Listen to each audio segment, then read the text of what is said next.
Greetings once again. It's a pleasure to be back. It's a pleasure to have this conversation with you.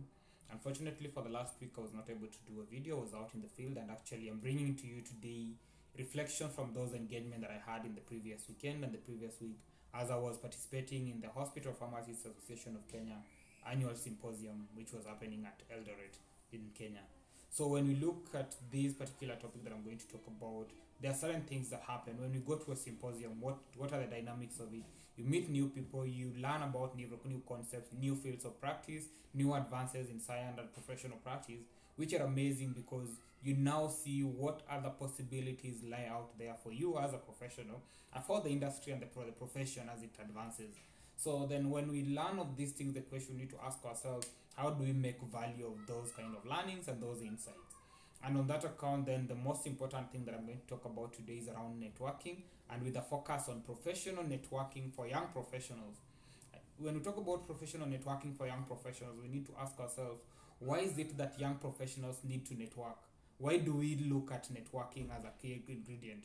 There's a quote that goes, your network is your net worth. But the question is, how do you establish a network that helps you grow your net worth as a person?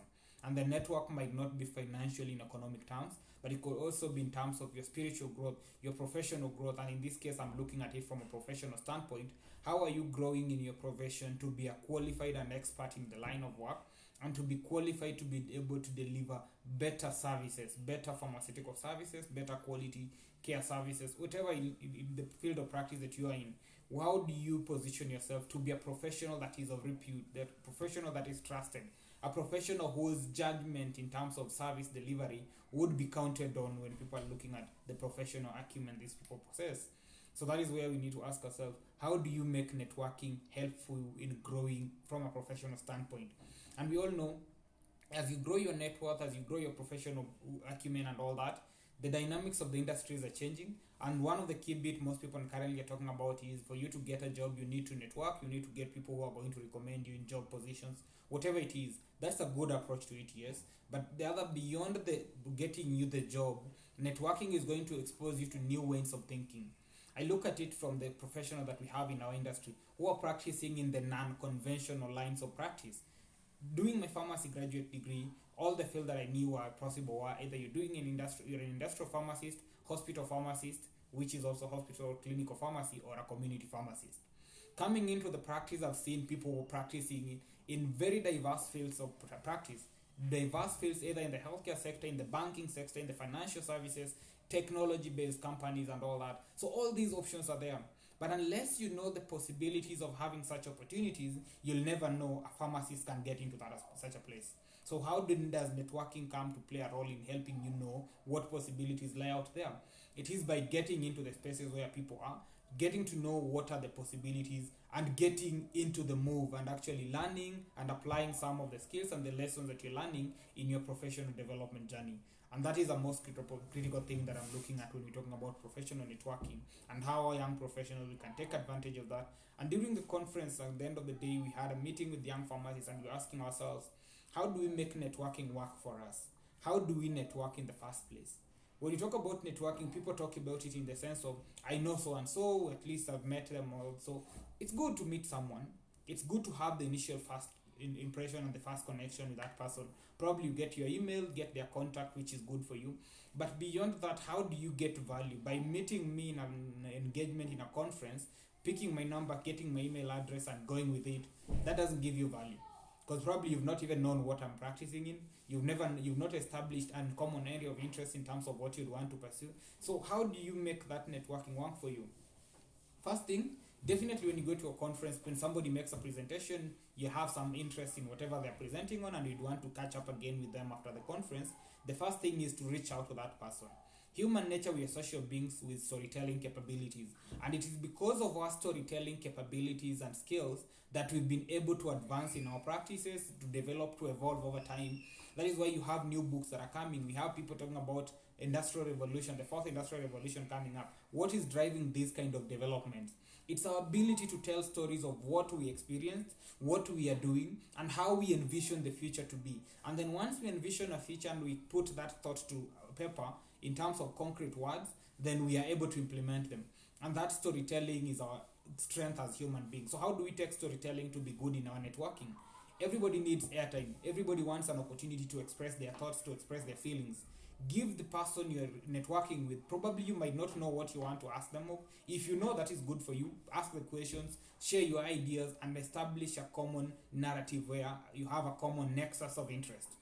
If that is not possible at the point in terms of you not having a question or not having a particular subject matter to discuss, then the starting point is give the person a platform. Ask them about what they do, how does it work, what are the experiences they're having, what are the challenges, what are the benefits, what would be their recommendation in that field. And as they narrate their professional story with their life story, you get to identify touch points. And those touch points are the ones that might be of interest to you. They intrigue curiosity in you, and then you ask the subsequent questions and find a nexus of where you can establish areas of interest. So that is the first thing on how networking, identifying the people you want to get to interact with, making the connection with them, learning from them, establishing a common nexus on where you want to work with them. Once you have that common interest, it makes the follow-up easier. After a conference, the first thing is, if you met someone, you had a conversation, and you'd be glad to follow up on that conversation, do an email to that particular individual indicating that you met at this particular conference, you enjoyed the conversation that you had, what were the key discussion points.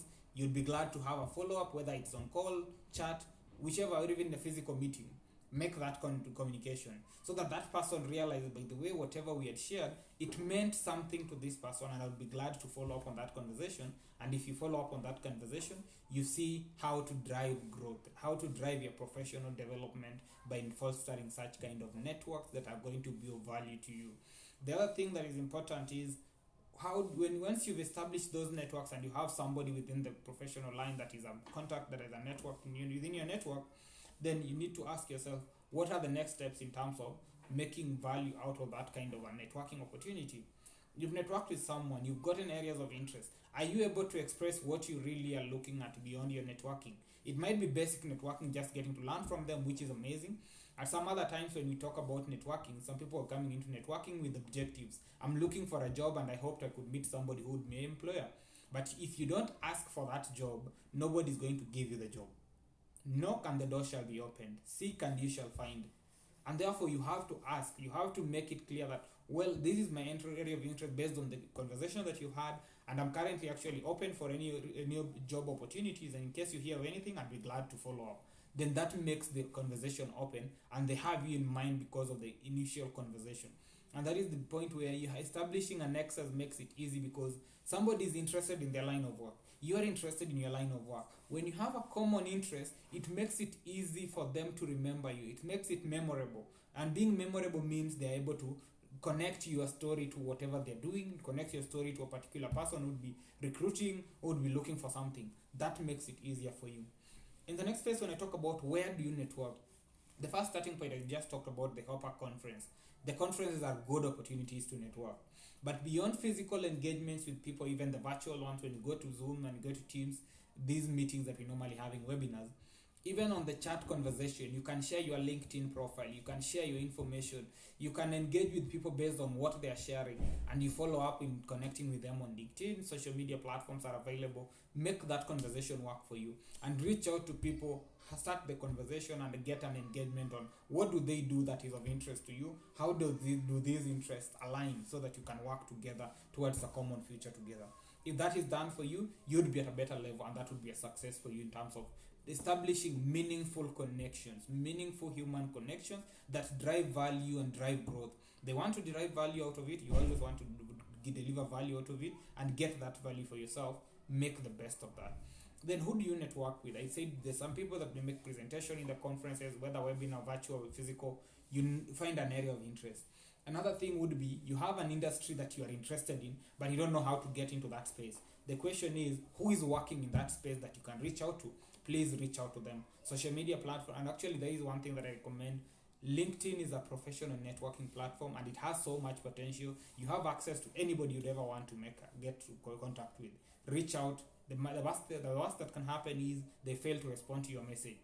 The best that can happen, they respond and you find a lead in terms of getting to learn about what you wanted to learn, getting to get the connection to what particular interest you had, and that is value to you. So take advantage of the social media platform, network with people who are in line with your interest area or in areas you would want to learn more about, and make it intentional, directed and strategic, so that it's just not beating around the bush, doing whatever you can to make it work for you.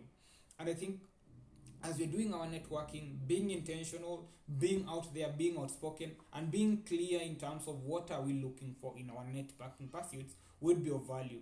I've noted we have so many of us as young pharmacists and young professionals generally. We network with people by meeting them. The first thing comes to mind, let's take a picture, it takes a selfie. It's good for you to take a selfie, but the question is, what is the conversion of that? What is the return on investment? You met somebody who could be actually the gateway to your next fulfilling career. You met somebody who could be your gateway to that financing that you need for your innovative venture or your business idea.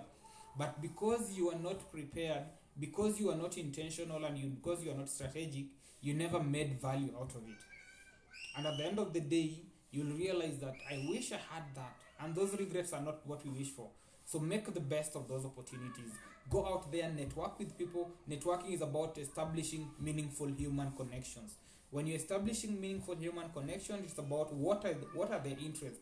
What are your interests? Is there mutuality? Is there common nexus? Then how do we move from that common nexus to deliver value for each of us? As we make that conversation move forward, we'll be at a better level and we'll be able to deliver on our professional mandates. And I believe that is something that we need to learn as professionals, as young professionals basically, and drive ourselves to be out there. If you enjoyed these conversations, these discussions, please subscribe to the channel, hit the bell button to get the notifications when we upload videos. And just a reminder, it's normally every Sunday you'll have a video that's coming up, unless there are any other pressing matter that I have to attend to. Let's engage, share with your networks, follow, subscribe, and give your comments in terms of whatever areas that you want us to discuss, and I'll be glad to cover that in the second series as we move forward. Thank you so much and have a good one.